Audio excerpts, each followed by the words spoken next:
des humeurs et des règlements de compte politique sénégalais yu bari tey jii ils se sont érigés pour soutenir le président de la république ci logique bi mu nekk. ñi nga xamante ne nag ñoo nekk di subir lu ñu doon wax nit ñi nangu leen dogalu yàlla te ngeen xam ne ñoo ngi fi 50 ans tey ñoom ñooy subir même pas 2 ans.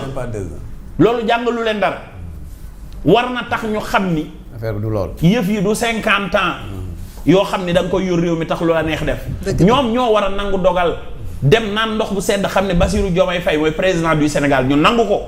pourquoi ñuy taxaw nit ñi da nga war a nangu dogal Ousmane li ko yàlla may d'accord nañu ci kenn dafa bañ ni Ousmane dafa am doole ci wàllu politique bu jógee nit ñi loxoom ñu bari jóg topp ko am mbooloo ci wàllu politique nangu nan ko mais yéen tamit nangu leen ni président Diomaye mooy président Sénégal. ba 2029 ba 2029 mooy doxal bu faluwaatee 2029 moo fi nekkat. ngeen gën ko nangu. loolu lañu war a xam ni quand on vous confie une gestion sëñ bi da nga ci war a def loo xamante ni si ëllëg moo lay jaajëfal. président Macky Sall bi mu duggsee fii nit ñi génn fii de manière spontanée ak waa parti ñi mobiliser daw topp ko c'est parce que dafa jëmbat Sénégal loo xamante ni bu nee dama fii ñëw ñëpp génn.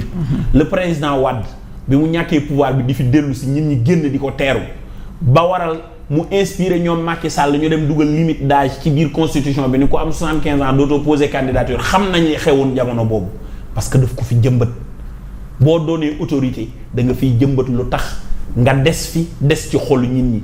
ba saa boo nee damay jóg nit ñi jóg topp la boo fi ñëwee nag naan ñi ni recrutement politique décision politique lii rek lay jur. képp. et c'est désolant mais nag.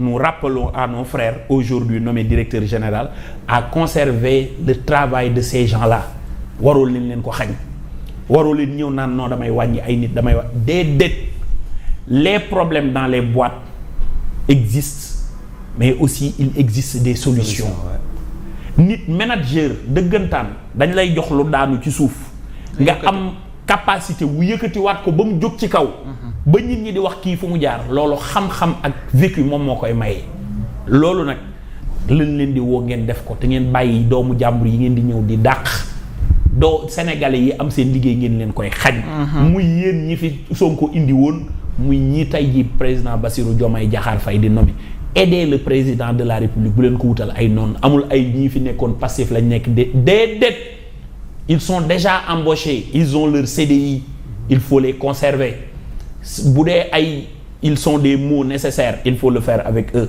ngeen conserver leen mais faites bouger les boîtes dans les axes du progrès pas dàq ay nit. mais xam ban problème. président nag moom il a son pouvoir discrétionnaire.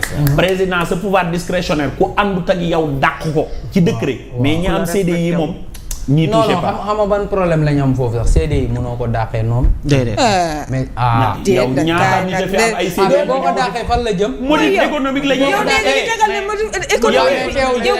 Omar kañ lañ lay fay. waaw am na attends xawal man waa ji ma dàqoon barki dem pour yow fayu ma. Omar waajoo li nga wax. waaw noonu laa lay non dinañ la fay. Omar le privé n'est pas le parapublic. parce que si j'ai bien suivi le ministre. non waa ji moom si amoon na accompagnement il avait dit que ne da leen di accompagner 6 millions la tàmbalee ba 30 et quelques millions voilà su ma juumul.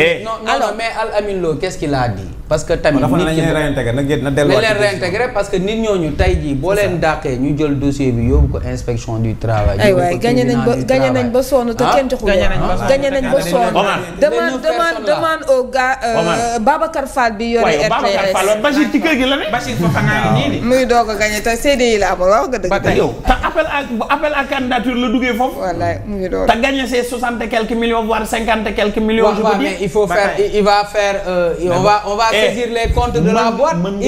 wuy ma en tout cas xam nga Sall benn problème moo mën a am Sénégal mooy mu am droit. gars yi bañ a di respecter droit mais fii dafa am yoon. tey ji par exemple Bachir Fofana s'il gagne tey. mu ñu gars yi dem on peut obliger la société à payer Bachir Fofana sinon on saisit les comptes de la société. dans une république qui fonctionne normalement. sauf que ici au Sénégal da ngay gagner sa procès. Bachir tey même bu foyee ko je suis convaincu que lu c'est 2 millions 3 millions yu mu yor parce que gars yi dinañ ci lekk dagg ci di nga fay huissier di nga fay avocat. ça dañoo dugal ci procédure ba nga xam même syndicat yi nag. du la jëriñ dara syndicat yi tëdd di nelaw centrale yi. voilà ñii nii pas yi. nga xamante ni bu ñuy retraité boobu Senghor a fi nekk. c'est ça pas yi. Saalum gis nga loolu moo jar a wax gis nga. xam nga sànq li nga doon wax par rapport. li nga doon wax sànq par rapport au niveau kii mooy par rapport ak bon aujourd'hui tey bu ñu li ñuy def réforme bi ñuy def par rapport au code du travail. xam nga tey gars yi dañu bëgg a gëmloo nit ñi nii. problème bi mooy si benn société par exemple c'est le personnel parce que nit ñi dañuy li ñuy fayeeku dafa bëri wala alors que tey boo xoolee ci société nit ñi li ñuy fayeeku moo gën a tuuti tey parce que ce qui est déterminant tey Sénégal lu ñu xamul mooy tey bu fekkee ne dañu bëgg a développer dëkk bi c'est pas tey nga fexe ba entreprise bi di jël comment dirais-je benn Omar Ndiaye mën ko jël ci simple benn vacataire wala maanaam yombal jëlin bi ba tey ji Omar Ndiaye da nga koy dugal ci précarité alors que ce qui est déterminant tey pour les investisseurs mooy d'abord le coût de l'énergie.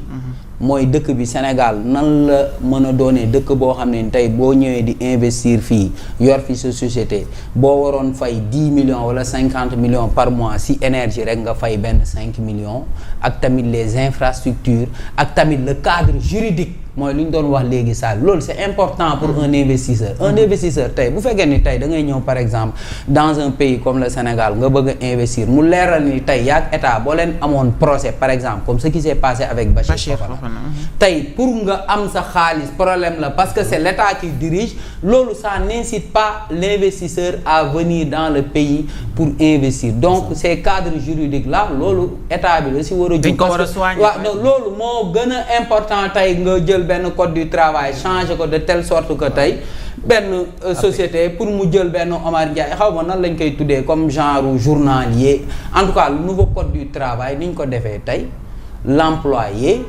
daanaka du dara amatul dara.